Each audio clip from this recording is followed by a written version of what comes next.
Hello guys, welcome to my YouTube channel.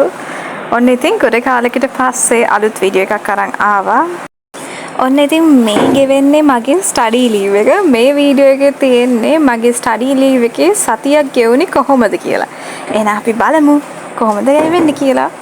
කැන්ටිමෙන් කාලා මේ පාවෙලා නිසා එළියෙන් කන්න ගියා මුලින්ම.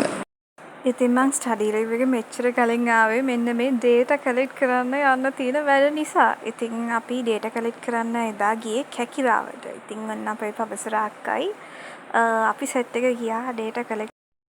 ඉතින් මගේ ස්ටඩි ලීව් එකම පටන් ගත්තේ හොතයි. ඉතින් ඔය මාත් එක්ක ඉන්නේ සුලක්ෂිකා. ඉතින් අපි දෙන්න තමයි එදා data collect කරන්න හිටියේ. ඉතින් අපි data collect කරන්න ගියා. ඒ පැත්තේ තියෙන ගෙවල් කොටකට ගියා. එතකොට හම්බෙච්ච ලස්සන තැන් ටිකක් අපි වීඩියෝ කරා. ඉතින් ඔය තියෙන්නේ මේ වගේ තැන් ටිකක් තමයි. යන්තම්වත් නොදැනී මං ලං වුණේ සීනෙන්වත් නොපෙනී මුව ලං කළේ යානෙන් තැම්පත් කොළමල් තොලේ මයිතනම් ආයෙත් යන්නේ නෑ වගේ මං දැන් මගේ නොවේ මායම් දැස මගේ නොවේද මං දැන් මගේ නොවේ මායම් දැස මගේ නොවේද යන්නද ඉගිල්ලි මම යනවා කෙහිරැල්ල සුළඟ දිගේ ඇවිදින් කරදර කෙරුවා මම යනවා නුඹදුන්නු හීන මම ඊට පස්සේ රෑට කෑම කන්න එළියට ගියා. කොහොම හරි ඔන්න ඔය විදිහට තමයි මගේ දවස ගත වුණේ. කිසිම වැඩක් කරගන්න බැරි වුණා. පළවෙනි දවසේ මට ගොඩක් පාඩම් කරන්න බැරි වෙච්ච නිසා මම දෙවෙනි දවසේ ස්ටුඩන්ට් සෙන්ටර් එකට ගියා. ඒක නම් ඉතින් ගොඩක්ම ප්‍රොඩක්ටිව්. මොකද මම එදා ගොඩක් පාඩම් කරා. මම ඉතින් පාඩම් කරන වෙලාවේ ගත්ත චූටි වීඩියෝ ක්ලිප්ස් තමයි මෙතන තියෙන්නේ. මොකද මම පාඩම් කරන එකට ફોකස් කරපු නිසා.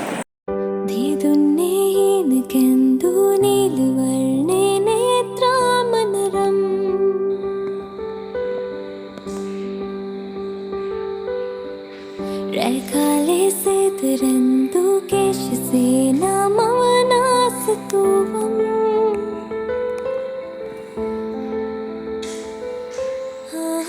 මාලතේ කුපසිනාසේ ආදරේ දෝරෙ කලාවේ සුසුම්මල් දැසේ මියදී සිතින් ප්‍රේම වඩනා සුරංගනාවේ මගේ ලයේ දෙවටී දුක් තෙවුල් නිවාවේ. ඊට පස්සේ තුන්වෙනි දවසෙත් ඉතින් පාඩම් කරන මං ස්ටුඩන්ට් සෙන්ටර් එකට ආවා. ඒකේ පහළ කැන්ටින් ඒරියා එකේ තමයි මම මුලින්ම පාඩම් කරේ. මෙයාව නම් ඔයාලා කලින් මගේ වීඩියෝස් වල දැකලා ඇති. ඔය ඉන්නේ නොරික. ඊට පස්සේ අපි ඔතන පාඩම් කරලා පස්සේ මගේ යාළුවා සුලක්ෂිකා ආවට පස්සේ මම උඩ පාඩම් කරන්න ගියා.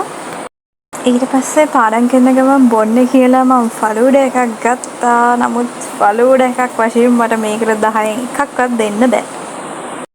ඊට පස්සේ දහස අපි ආවා කටුසෑයේ.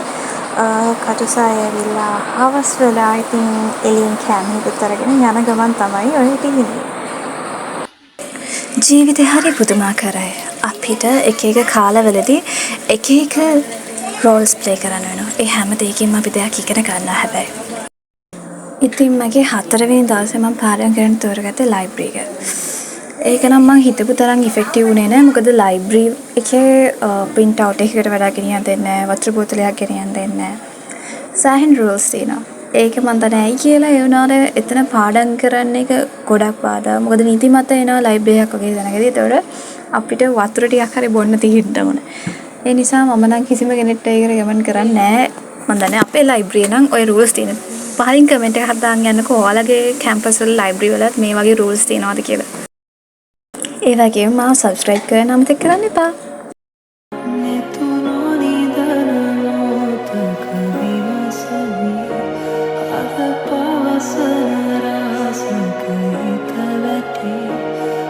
ඉතින් අද පස්වෙනි දවස අද නම් මුකුත් වැඩක් කරන්න වෙන්නේ නැහැ වගේ මොකද ෆ්‍රෙෂර්ස් තිබුණානේ. ඉතින් අද ෆ්‍රෙෂර් එකේ අන්තිම දවස මම කියන්නේ ක්ලෝසින් සෙරමනි එක නෙවෙයි මැචස් තියෙන අන්තිම දවස. ඉතින් මට එදා ඩියුටි තිබුණා ඉන් ෆෝකස් එකේ. ඉතින් ඒවට ගියා. මේ වීඩියෝ එක නම් ගොඩක් දිග වුණා. ඉතින් ওই විදිහට තමයි මගේ සතිය ගෙවුනේ. ඉතින් අපි අලුත් වීඩියෝ එකකින් හම්බෙමු. Don't forget to subscribe me. ඉතින් ඔයාලගේ ලස්සන අදහස් කමෙන්ට් කරන් යන්න අමතක කරන්නත් එපා.